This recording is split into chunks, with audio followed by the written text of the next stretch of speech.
Good morning students. आज हम संस्कृत व्याकरण के बारे में पढ़ेंगे। आज हमारा टॉपिक है संस्कृत वर्णमाला। So students please open your page number 6।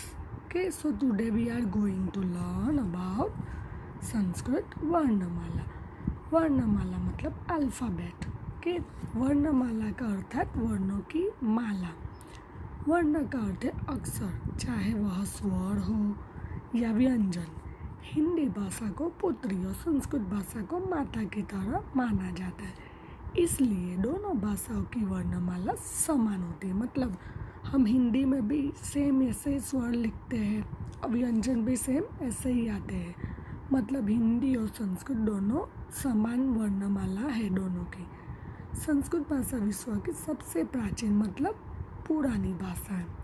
इसी से हिंदी, गुजराती, पंजाबी, बंगाली अन्य भाषाएं बनी हैं।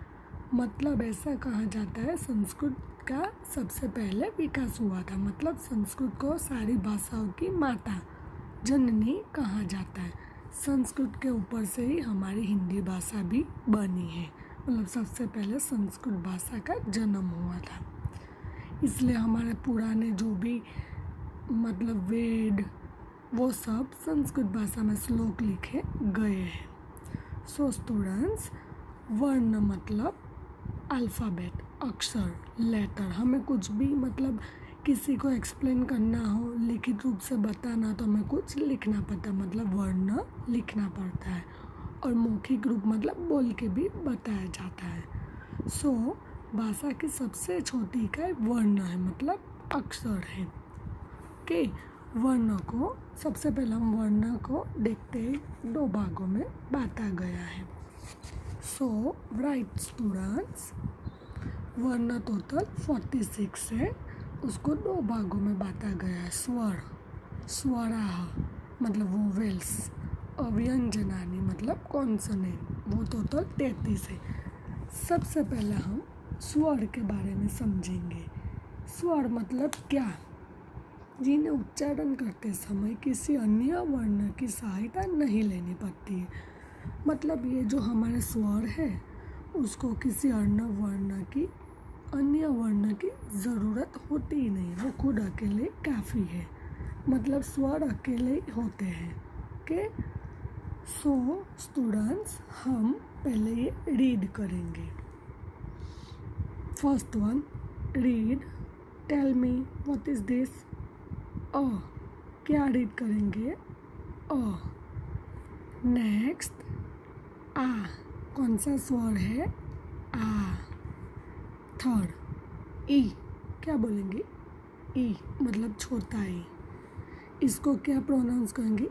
ई, क्या बोलेंगे? ई मतलब बड़ा ई। नेक्स्ट, ऊ, क्या बोलेंगे? ऊ। उसके बाद है ऊ, क्या रीड करेंगे? ऊ, बड़ा ऊ। री, क्या बोलेंगे? री। Next, tell me students what is this? री, क्या बोलेंगे? री, बड़ा री। नेक्स्ट, ली, क्या बोलेंगे? ली। नेक्स्ट स्वर ए, क्या बोलेंगे? ए। नेक्स्ट, आई, क्या बोलेंगे? ए। नेक्स्ट, ओ, क्या रीड करेंगे? ओ। नेक्स्ट ओ, क्या बोलेंगे? ओ। सो स्टूडेंट, अ से ओ तक हमारे टोटल 13 स्वर हैं। उसके बाद इसको हम अनुस्वार बोलेंगे, मतलब जो ऊपर बिंदी लगी है, जो हमारे संस्कृत में मोस्ट ऑफ यूज होता है, और लास्ट है अह, जो आपके पीछे दो डॉट है, मतलब संस्कृत में विसर्ग जो हम सीख गए हैं, उसको क्या प्रोनाउंस करेंगे? अह। ओके, ये दो अलग से, मतलब ये दो अनुस्वार और विसर्ग है। ठीक है, और स्वर है अ से ओ तक टोटल 13 स्वर है। नाउ स्वर के भी 3 प्रकार है, मतलब 3 भागों में बांटा गया है। तो हम इसको 3 भाग में कैसे बांटते हैं हम देखते हैं। सो स्टूडेंट, स्वर को 3 भाग में बांटा गया। ह्रस्व मतलब हम बोलते हैं ना छोटा ई, छोटा ऊ। दीर्घ मतलब बड़ा ई, बड़ा ऊ। और संयुक्त मतलब ज्वाइनिंग लेटर। ओके, सो ह्रस्व में कौन से स्वर आते हैं स्टूडेंट? अ, ई, ऊ, ए, री।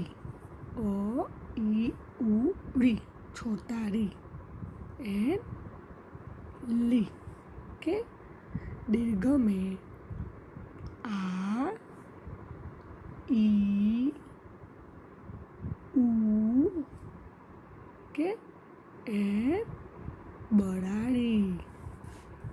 आ, ई, ऊ, बड़ा री। के और संयुक्त में मतलब ज्वाइनिंग लेटर में ए, ओ और औ। सो ये हमारे स्वर के 3 प्रकार हैं, ह्रस्व, दीर्घ एंड संयुक्त। के नाउ अब हम नेक्स्ट देखते हैं व्यंजनानी मतलब कॉन्सोनेंट। के व्यंजन स्टूडेंट वो होता है, ये हमारे व्यंजन है। ओके, व्यंजन वो होता है जिनका उच्चारण करते समय स्वर वर्ण की सहायता लेनी पड़ती है। मतलब ये जो है क, ख, इसमें स्वर छिपे हैं कहीं ना कहीं। हम बोलते हैं ना क, तो क के बाद अ का प्रोनाउंस होता है। देखो क के बाद अ का प्रोनाउंस उच्चारण होता है। मतलब क अकेला नहीं है, उसमें ये स्वर भी जुड़े हैं। इसीलिए जिनका उच्चारण करते समय स्वर की सहायता लेनी पड़ती है, इसे हम व्यंजन कहते हैं। व्यंजन टोटल कितने स्टूडेंट? 33। के सो हम ये बोल के देखेंगे, मतलब रीड करके देखेंगे। ठीक है, फर्स्ट क वर्ग स्टूडेंट, वाई क वर्ग मतलब ये देखो उसमें भी 1 2 3 4 5 टोटल 5 वर्ग में बांटा गया है व्यंजन को। सो वाई क वर्ग बिकॉज फर्स्ट लेटर इज क। मतलब क वर्ग में क्यों बांटा गया है ये 5 लेटर को? क्योंकि उसका फर्स्ट लेटर क से शुरू होता है। ओके, सो लेट्स रीड क, ख, ग, ग, ड, सॉरी न। क, ख, ग, घ, न्य। क्या पढ़ेंगे? न्य। नेक्स्ट च वर्ग मतलब उसका फर्स्ट लेटर कौन सा है? च से शुरू होता है, इसलिए च वर्ग। च, छ, ज, ज, न्य। क्या बोलेंगे? न्य। नेक्स्ट त वर्ग मतलब त से शुरू होता है। त, थ, ड, ढ, न। के फोर्थ त वर्ग, इसका त से शुरू होता है। लेट्स रीड त, थ, ड, ढ, न। के नेक्स्ट कौन सा वर्ग है? प वर्ग मतलब प से शुरू होता है। प, फ, ब, म। ये है प वर्ग। स्टूडेंट्स आपने देखा ये क, ख, ग, ग, इस पे पूरी मात्रा है। मतलब हम जब लिखते हैं तो उस पर पूरी लाइन बनाते हैं, सी, इसलिए पूरी मात्रा बोलते हैं। बट हम ये जो ठ लिखते हैं उसमें आधी लाइन करते हैं, मतलब आधी मात्रा। थ में, देन द में, ब, उसमें भी आधी मात्रा लगाते हैं। बट जो म लिखते हैं उसमें पूरी लाइन करते हैं, मतलब पूरी मात्रा। ओके, सो हमने क्या देखा, क्या पढ़ा? क से म तक क वर्ग, च वर्ग, त वर्ग, त वर्ग एंड प वर्ग, ये आपको याद रखने हैं। Now we are going to learn next letter. Okay, so let's see next letter, मतलब हम अंतस्थ और उस्मान व्यंजन के बारे में पढ़ेंगे। सो अब हम पढ़ेंगे अंतस्थ व्यंजन, उस्मानः एंड स्पर्श व्यंजन। जैसे स्वर के हमने 3 प्रकार देखे, ह्रस्व, दीर्घ एंड संयुक्त, वैसे व्यंजन के भी प्रकार हैं, अंतस्थ, उस्मानः, स्पर्श। सो अंतस्थ मतलब जो हम बोलते हैं तो अंदर से आवाज़ आती है, मतलब अंदर से फील होता है। हम जो भी व्यंजन बोलते हैं तो अंतस्थ में कौन से व्यंजन आते हैं? य, र, ल एंड व। उष्मानः, उष्मानः, उष्मा मतलब गरम, जैसे बोलने से ही पता चलता है।